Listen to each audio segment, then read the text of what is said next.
back to Boundaries and Banter. We're your hosts, Taryn and Michela.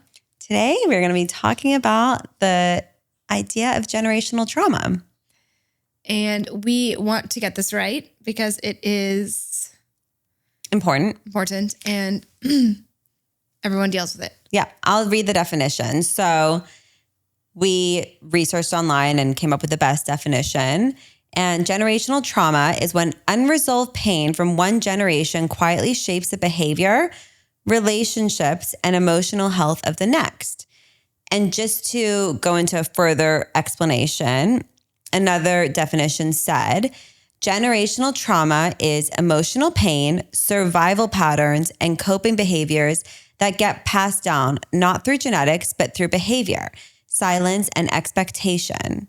It's following patterns. Like patterns is a big word here. So some examples of this. Hold on. Yeah. Patterns without ever stopping to reflect whether or not those patterns really reflect how you feel. Correct. Right? Like, are you doing this just because it's something that you grew up with and it's ingrained in all these things? Or is it something that you actually want to perpetuate? It's something you believe in as, an individuated person. Correct.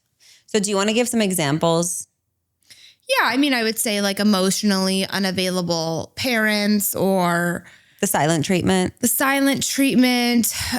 Obviously, there are various forms of abuse, which I don't think we should get too much into because we're not experts. We're not therapists. We're just two girls. But, there's emotional abuse, verbal abuse, physical abuse, and all of those things can be examples of generational trauma. Aren't always. Even explosive anger. Explosive anger. Yeah.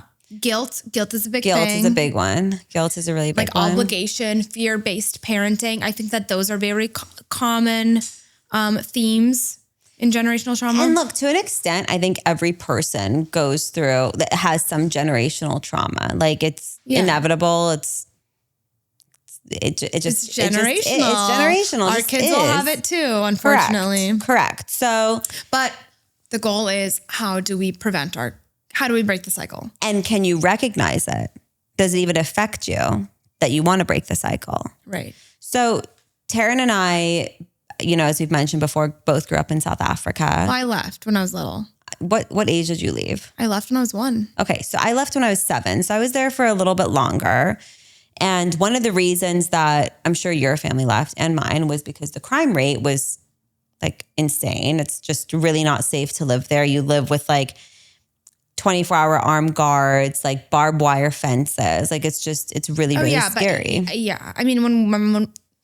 When my parents my mom was pregnant with me and they had my sister, we obviously didn't have 24-hour guards because we didn't have that money.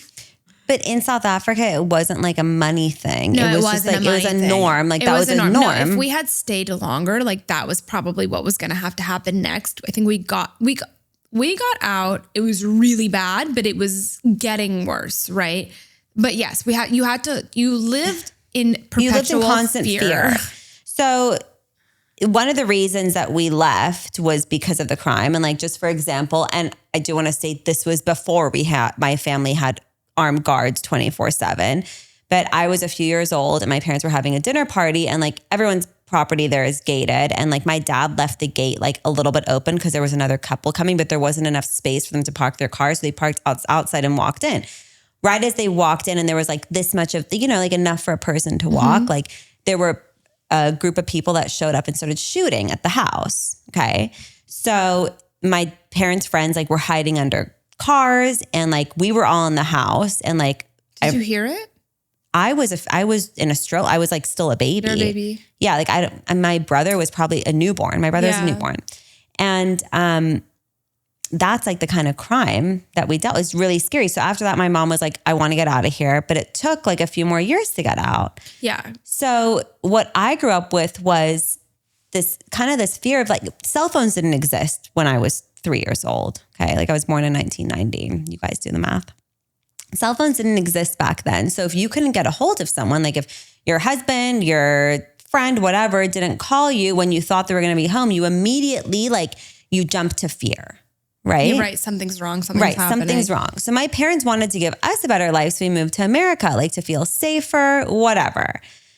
because of the way I grew up and like my parents having that constant fear, to this day, I'm 35 years old. Like that's still my reality. Like if I can't reach my husband or my mom or someone that's important to me for a significant amount of time, like my nervous system like automatically goes into panic mode. Yeah. And I want to break that cycle for my kids. And the funny thing is that my parents don't have that anymore. Like now they're in like a safe place. Like they don't have that like panic of like, oh my God, did something bad happen? But it's almost as if my brain knows it's not logical, but I like immediately jump to fear every time I can't reach someone. And that is a very good example of generational trauma. Yeah. I think that still exists for my parents. Yeah. Yeah. I think for us, it was more because I was so young when we left. When we left, we were in Johannesburg, and I think the head of their version of the national police or whatever went on TV and literally said, we cannot control the crimes. Like imagine the president or whatever, the powers that be, go on national television in the United States and say, we can't control the crime. Yeah, we can't help you. That's the purge. That's the purge. That's terrifying. I think my mom looked at my dad in that moment. She was still pregnant with me and said, we have to get out of here. Oh, because we might die. Yeah, no, it's scary. Yeah, my family was robbed 8 times before we left. So, and some at gunpoint. So, I think that for me, it was more like the immigrant story because the danger, I was so young when I left, but for me, it was the immigrant story. Like my parents emigrated from South Africa.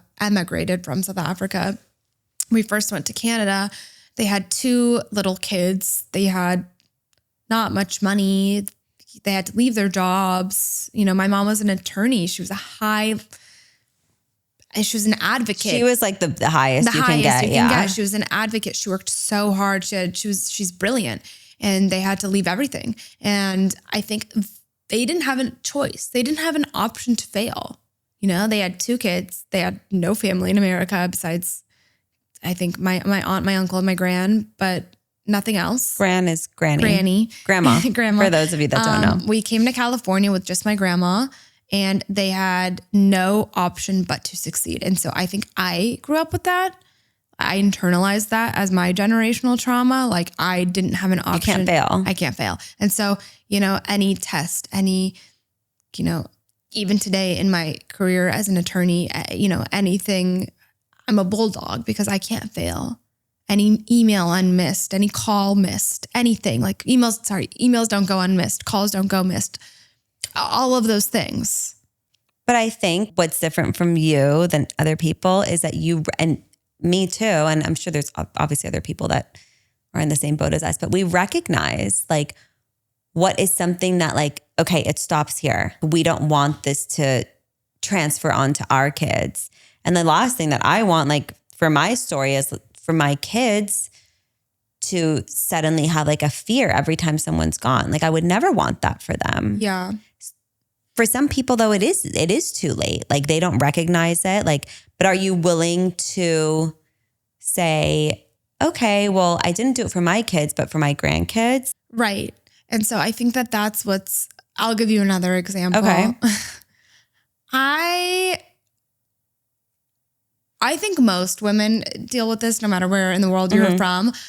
Our moms grew up in a day and age or whatever where, you know, the diet was a martini and a cigarette and whatever it was. Not to say that this was my mom's diet, but they grew up with the mentality of like being thin is being attractive and being a woman and whatever.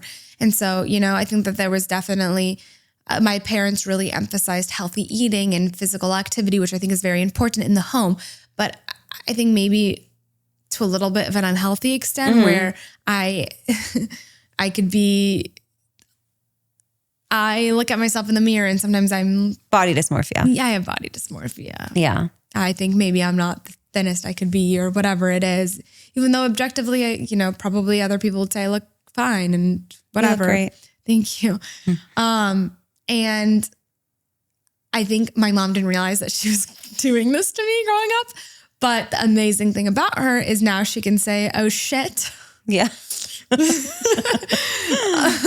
I'm so sorry. She feels really bad. You know, she thinks I'm beautiful. She never wanted me to go through these things in my mind. I don't think I went through it as seriously as maybe other people have. So I want to be sensitive about it. But she says to me, she is very cognizant of it and recognizes it. So even though she couldn't do better for me in that sense, she's made me very well aware of how to do better for, you know, God willing, when I have children, my children. Yeah. And that's very rare. I mean, how lucky are we to have parents and moms that are so well aware of their generational trauma that they can break the cycle? It's funny that you bring up that story, because actually recently I was talking to my mom about it, because, you know, my daughter's in preschool. I pack her lunches every day and I always make sure that they're so well balanced.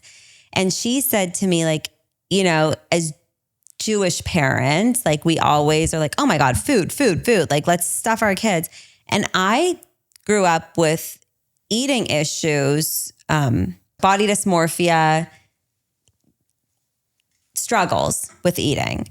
And my mom pointed out to me, like, I'm so glad that I was able to point that out for you, that now with your kids, like, you've never made food like a big deal, and that you've tried to make sure that your kids have a healthy relationship with food. So yes, you're right. We're so lucky that our parents are self-aware enough to be able to help us to at least break that cycle for our kids and point it out for us. Like, they're not sitting there saying, like, we were the most perfect parents and we did nothing wrong. Like, no, like, part of being a good parent is, I think for me, recognizing like where I can do better for my kids. But I see my parents as such good parents because they are also willing to recognize like where they might have gone wrong. And they're not sitting there saying like, we were perfect and we did nothing wrong. Like, they're saying like, I just want to point this out to you. Like, I did things this way, but I think you could do that better with your kids. Right. They're not saying, you know, we did the best we could with what we have or anything like that, because, you know, at some point they did know better. And so even if it's at this point, they know better. Well, now we have the tools. But what I'm saying is they're willing to say, oh, now I know better. Exactly. Okay. And so we've given a few examples of generational trauma, how it shows up. And so it shows up in, you know, some ways like people pleasing, fear of conflict, and over explaining, over apologizing. Trouble setting boundaries, which is, you know, our podcast is called Boundaries Banter. Sticking with the status quo. And, you know, a lot of this we think, again, we're not therapists, but a lot of this we think is because people want connection. And so they very much fear that if they go against the status quo, if they go against... It means danger. It means danger. Right. They're unsafe, right? So if you've told me, hey, this person, your cousin or your brother or whatever it is, really said something horrible to you and was verbally abusive to you or whatever it was, but, you know, that's your family and you have to accept who they are, and move on. Get past it. Get past it because it's the sake of the family. And your feelings aren't as important as the general family's well-being. You know, that person that might have been really hurt is like, oh, well, I'm too scared to lose my whole family because that's my form of safety and connection. So I'll just suck this one up. Right? I think that's a really, really big problem. And it feels so easy to set a boundary and say like, this is where it crosses a line for me. Like, don't do this. I'm not okay with this. Like, or to just, you know, try and break the pattern. But there's a guilt component that goes with it, you know? A threat to connection, you know, a threat to safety. It becomes, if setting boundaries becomes so problematic because now, you know, it's about survival. Like, you're a kid. Fight or flight. How do I survive without this connection or without my family? If I set a boundary, then, you know, I'm going to lose everything I have. That's how you continue generational trauma. Well, I think a lot, like, it goes into the guilt component because, like, if you set a boundary or you try and break a pattern, you might be met with, well, that's just how we are. Like, you just have to accept us for who we are. Or you're being so dramatic. And like, at the end of the day, like, if you think about it, that's a form of bullying too. Like, just accept it. Like, accept what we're doing to you. Like, right. No. Or just like the narrative, you know, this is how they grew up. So just respect how they grew up. Just do what they did for them, just do what they did, because doing anything else would be disrespectful. And like, if they're your parents, like they gave you life, like you owe this to them, whatever it is. And you see a lot of controversy over the internet. I've been seeing like a lot of things on my TikTok. Like the Oprah stuff. Did you see that? Yeah, I actually saw it this morning. The Oprah stuff. Yeah, people are having conversations with, young adults and young couples and this and that have gone no contact, limited little contact to zero contact with family members. And there's a lot of controversy, differing opinions. There's a lot of outcry. How could you do this? These people gave you life. You owe them everything. There's a lot of language of owing.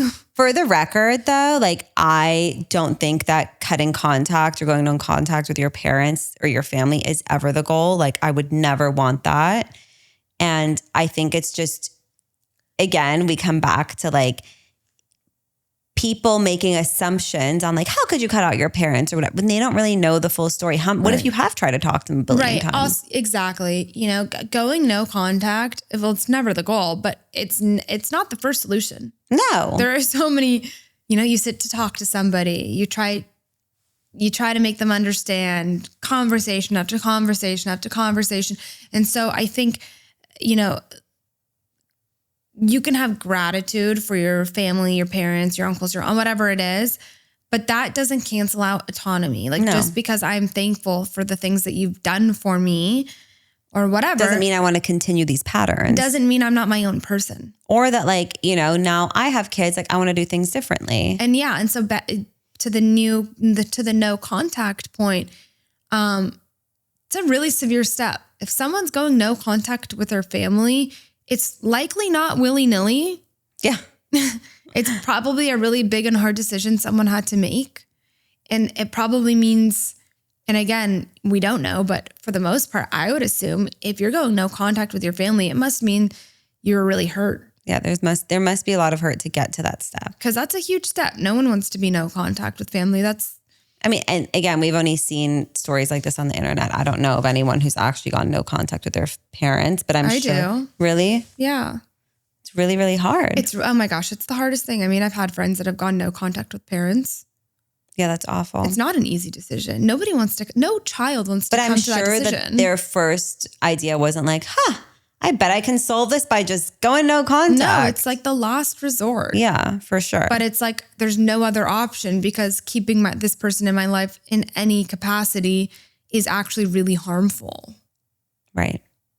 Well, I think that there's two questions here. How do you recognize the generational trauma and how do you break the cycle? So like we've discussed ways that it shows up in adulthood and like easily identifiable examples. And I think it is easier said than done. Like, just break the cycle. Like, no, it's not that easy. No, it's not.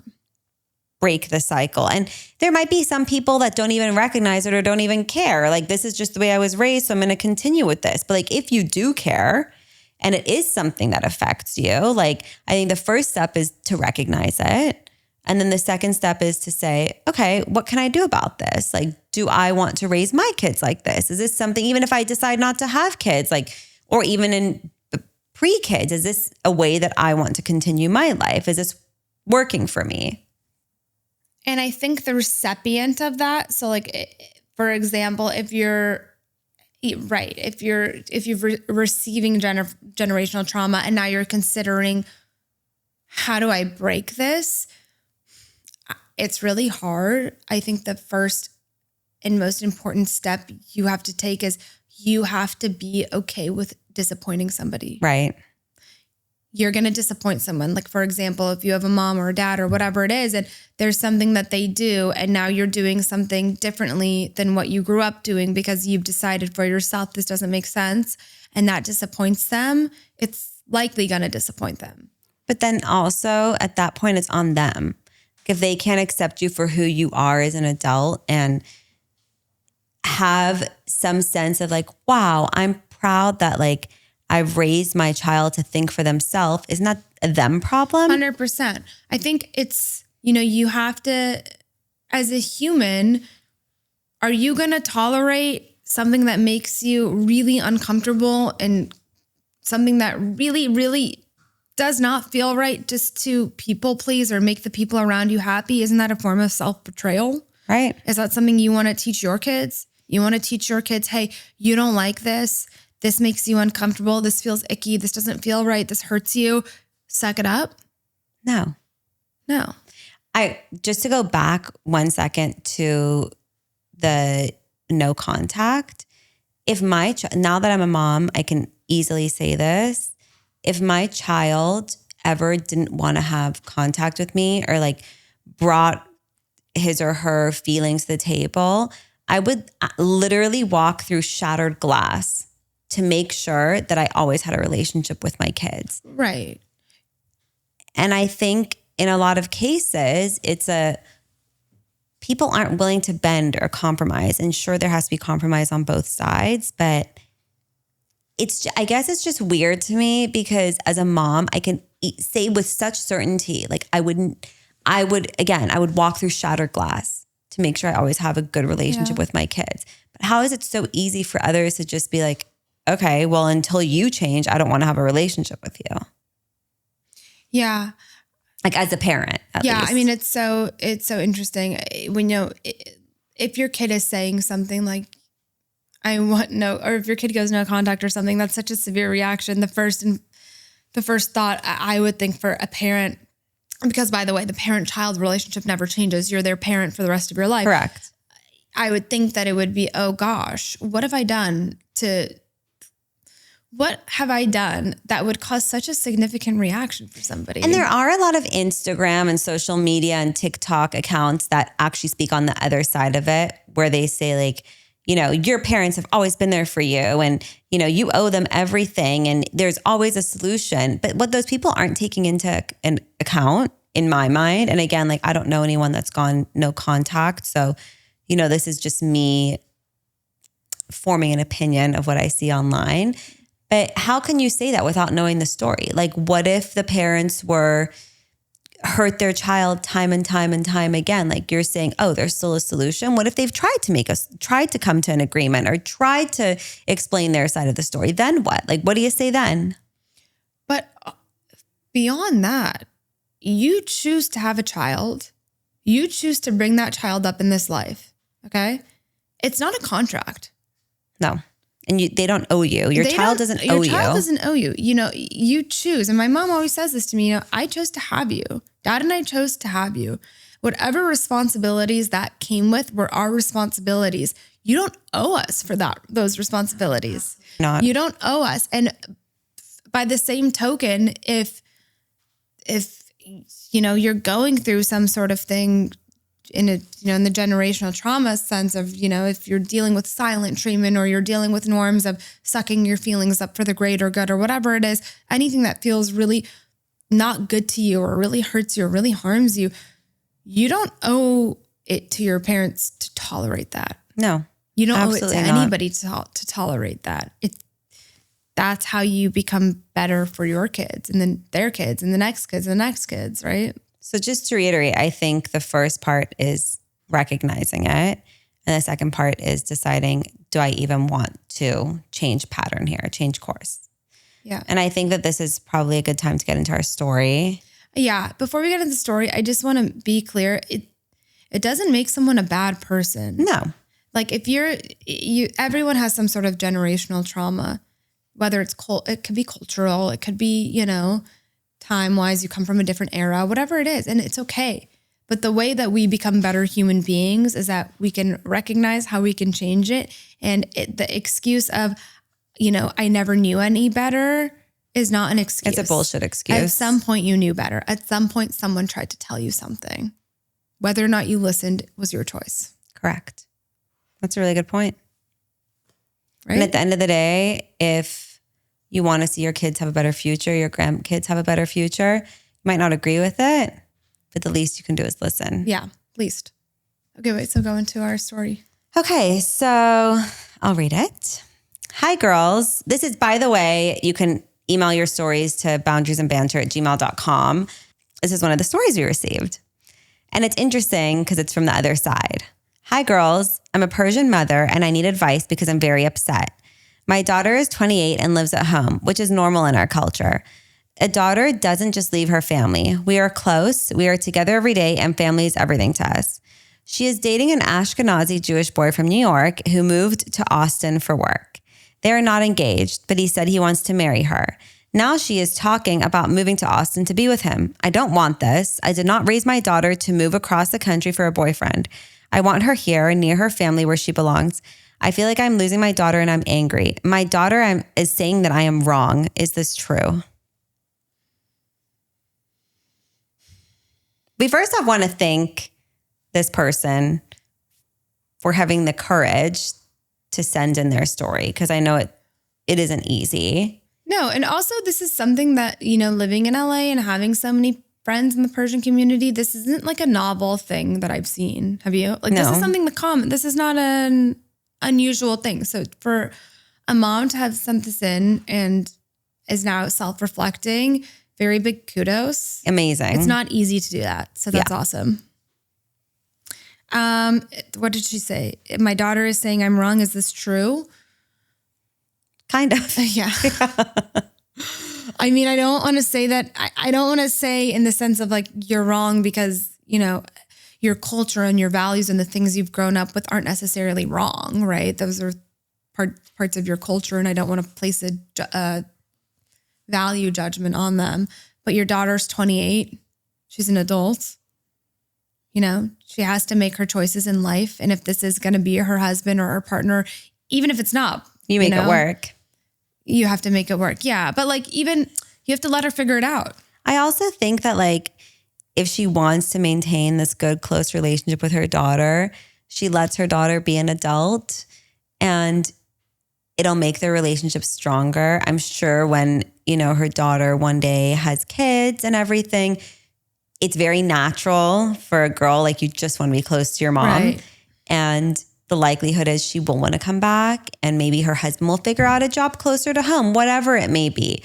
But I think for now, it's really important that she respects what her daughter's an adult. She respects what she wants to do. She respects what sounds like he will be her future husband, and understands that, yes, this is hard, but it's also okay. Well, a big thing too is that what we just talked about is your daughter does not owe it to you to stay in your home. No. In fact, she owes it to you to go and live the life that you've set up for her to live, all the opportunities and the great things that you've been so, presumably, obvious, it seems like they're a nice family, like all the opportunities that you presumably given to her. Now she gets to go see those through. Spread her wings. Yeah. So to deprive her of that might build resentment in the future. You never know. But if you let her go and she's going to want to come back to you so much more because exactly. And when she's an adult, she gets to choose how you appear in her life now. So the more grace you give her and the more, kindness and support you give her, the more she's going to want you in her life. Exactly. And her kids' lives. Exactly. I think that's a big takeaway from that one. So, I know like you said, I know it's tough, but I think if you want to maintain a good relationship and strong relationship, you let her go, but keep her close, if that makes sense. You let her go do her thing, but keep her close in the sense. Go visit her, yeah. Go visit her, plan girls' trips, call her. She'll call you. After all, you're her mom. Okay? Yeah. By the way, like my mom has said to me so many times, and my dad, if my husband or I ever got like a job opportunity, let's say we got a job opportunity in China, Paris, whatever would help our family, mine and my husband's, because that's the family, succeed, they would be so happy for us. My parents are very much on that page. They would never ever say you can't go or how could you do this to us or whatever. They would be, their first thing is this like to support your family? If it is, amazing. We're on board. We'll see you there. Exactly. Yeah. Exactly. Actually, my brother and his wife always lived very close to my parents and they moved. And I remember my mom saying, like, people would say to her, like, how could you let him do this? And she said, what do you mean? Like, how could I let him do this? I want him to succeed. Like, this is where he's going to have a chance to build a life and a career and support his family, like that's what's important. And that's true. Yeah. Like our parents have done everything for us to be able to shine. At some point you got to let them go. Yeah. You got to let them go.